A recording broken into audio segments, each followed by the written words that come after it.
3 days since the release of the film Adipurush, and the controversy around the film refuses to die down. The filmmakers are facing flack for the dialogues and now legal trouble for the depiction of certain characters in the film. A petition has been filed in the Delhi High Court by Hindu Sena objecting to public screening of the film, as they believe the characters that have been depicted are contrary to their depiction in Ramayana. A complaint has also been filed by an NGO in Mumbai seeking registration of a case, as they claim sentiments of the Hindu community have been hurt and many characters were incorrectly portrayed by the filmmakers. Religious leaders have demanded the centre to ban the film and initiate a probe against the censor board for clearing it. देखिए, वर्तमान में जिस प्रकार से हालात चल रहे हैं, इसमें जो फिल्म के बनाने वाले लोग हैं, लिखने वाले लोग हैं, ये अच्छी तरह जानते हैं कि सस्ती लोकप्रियता कैसे लिया जाए, क्योंकि प्रचार करने में उनको पैसे बहुत खर्च करने पड़ते हैं। तो इसलिए जानबूझ करके और भी हिंदू सनातन धर्म पे ऐसे ही करते हैं कि जिसे हिंदू समाज को ठेस पहुंचे।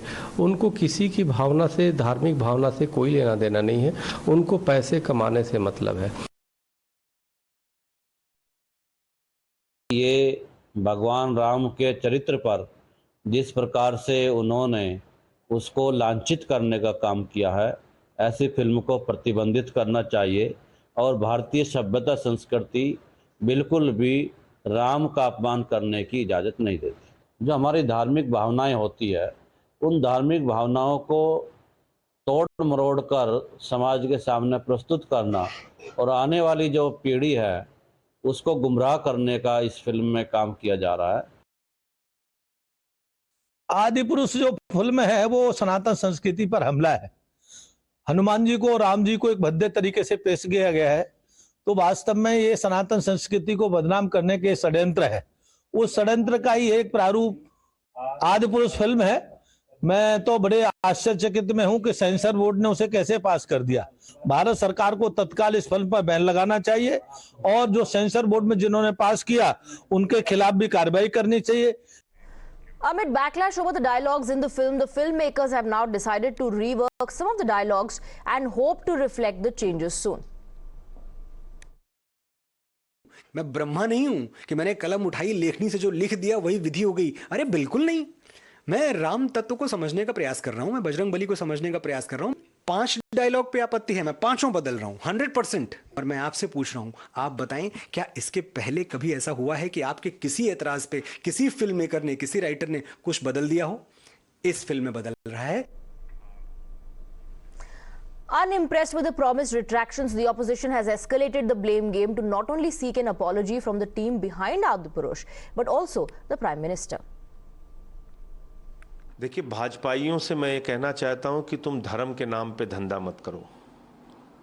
भगवान श्री राम का अपमान हो गया, माता सीता का अपमान हो गया, भगवान बजरंग बली का अपमान हो गया एक फिल्म के माध्यम से, और बीजेपी वालों ने कराया, उनके नेताओं ने। और कल से क्या कह रहे हैं भाजपाई? सैकड़ों करोड़ कमा लिया, सैकड़ों करोड़ कमा लिया। इसलिए सेंसर बोर्ड को, प्रधानमंत्री नरेंद्र मोदी को, जेपी नड्डा जी को और जो भी मुख्यमंत्री आशीर्वाद देके, मेहनत करके, लगन से इस फिल्म को बनवाए हैं, उनको सबको, इस देश के लोगों से माफी मांगनी चाहिए। These people who are certificate seekers should first tell us, did they bless a movie like Adipurush where Hanumanji is using pedestrian-like language? Did they endorse this movie? These are all hypocrites. These are all fake Hindus. They are opportunistic Hindus. They do not feel any kind of guilt for promoting such kind of movies which have dialogues which embarrass the nation, which embarrass our consciousness. However, it appears that this Indian film is having a ripple effect even across borders in Nepal.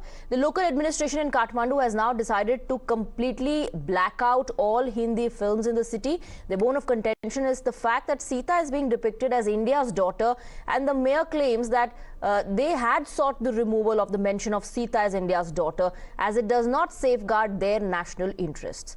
We're moving on now and